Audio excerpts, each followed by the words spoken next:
ہے گائز السلام علیکم. میرا پہلا ویڈیو اس چینل پہ ریئیکٹ کا. تو گائز اگر کچھ ادھر ادھر ہو تو اس غلطی کو معاف کر دینا. اور جو بھی اس چینل پہ نئے آئے ہیں میرے بھائی لوگ, وہ چینل کو ضرور سبسکرائب کریں اور ساتھ میں دیے بیل آئیکن کو بھی آل پہ سیٹ کریں اور ہمارے ساتھ ویڈیو میں بنے رہیں. دیکھتے ہیں ویڈیو میں کیا ہوتا ہے. اور آج جو ہمارا اسلامک ٹاپک پہ ایک ریئیکشن دیں گے ہم, جس کا ہم نے ٹائٹل ہے قارون کا خزانہ اور اس کا انجام کا واقعہ. تو چلو ویڈیو کو سٹارٹ کرتے ہیں. قارون کے خزانے کے متعلق آپ نے تاریخی حکایات اور محاورے تو سنے ہی ہوں گے. یہ وہی شخص ہے جس کا ذکر اللہ نے قرآن مجید میں نشان عبرت کے طور پر کیا ہے. قارون کا قصہ اسرائیلی اور اسلامی دونوں طرح کی روایتوں میں ملتی ہے. یہ بنی اسرائیل کا وہی امیر ترین شخص تھا جس کے خزانے کی کنجیاں 300 اونٹوں اور خچروں پر لادے جاتے تھے, اور ہر کنجی چمڑے کی ہوتی تھی جو ایک خزانے کی چابی تھی. تاریخ انسانی میں شاید قارون سے زیادہ دولت و ثروت کسی شخص کو عطا نہیں کی گئی. قارون حضرت موسیٰ علیہ السلام کے چچا یسہور کا بیٹا تھا. وہ نہایت ہی حسین و خوبصورت آدمی تھا. یہی وجہ تھی کہ بنی اسرائیل اور قبطی لوگ اسے منور کہا کرتے تھے. قارون جوانی میں اپنے قوم کا سب سے با اخلاق اور نیک افراد میں شمار کیا جاتا تھا. نیز توریت کا بہت بڑا عالم دین بھی تھا, کیونکہ اس کی پرورش موسیٰ علیہ السلام کے سایہ عاطفت میں ہوئی تھی. اس لیے وہ کتاب کا علم بھی رکھتا تھا اور اچھی آواز کا مالک تھا. وہ توریت خوبصورت انداز میں تلاوت کیا کرتا تھا. یہی وجہ تھی کہ لوگ اس کا بہت ہی ادب و احترام کیا کرتے تھے.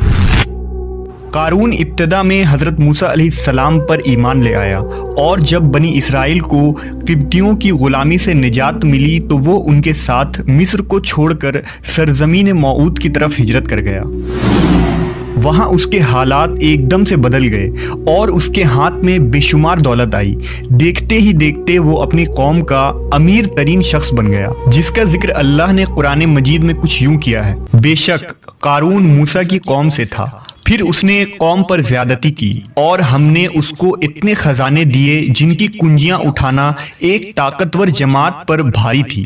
ایک جگہ فرمایا, جب اس سے اس کی قوم نے کہا اتراؤ نہیں, بے شک اللہ اترانے والوں کو پسند نہیں کرتا, اور جو مال تجھے اللہ نے دیا ہے اس کے ذریعے آخرت کا گھر طلب کر, اور دنیا سے اپنا حصہ نہ بھول, اور احسان کر جیسا اللہ نے تجھ پر احسان کیا, اور زمین میں فساد نہ کر, بے شک اللہ فسادیوں کو پسند نہیں کرتا.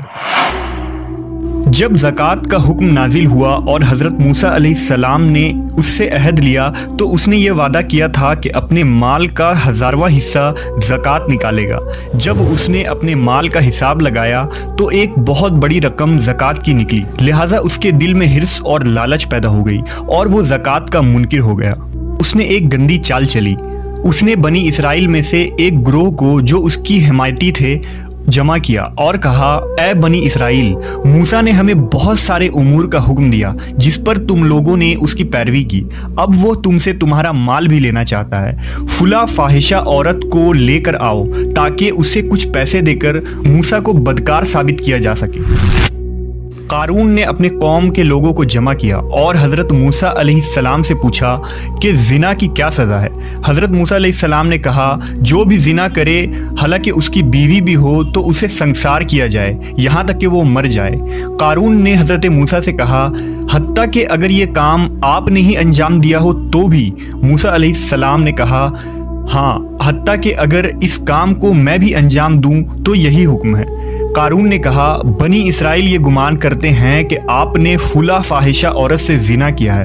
حضرت موسیٰ علیہ السلام نے فرمایا کہ اس عورت کو میرے سامنے لاؤ. لہٰذا وہ عورت بلائی گئی تو آپ نے فرمایا, اے عورت, اس اللہ کی قسم جس نے بنی اسرائیل کے لیے دریا کو پھاڑ دیا اور عافیت و سلامتی کے لیے دریا کے پار کرا کر فرعون سے نجات دی, سچ کہہ دے کہ واقعہ کیا ہے.